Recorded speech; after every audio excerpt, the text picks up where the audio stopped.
live niyo mag-guys. Proceeding Huwag on na right maneuvering room filled with eager participants. The projector screen at the front of the room is blank. It's a silent morning, and the room buzzes with amplification as Christian, the facilitator, prepares to start the presentation just as the session begins. The unexpected happens, the projector malfunctions. Out number one, the discovery. Christian stands at the front clicking through the slides, but the screen remains blank. The participants murmur among themselves.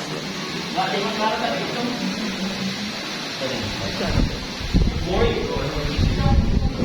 It seems we're having a slight technical hiccup with the projector. Screens, so you see the loop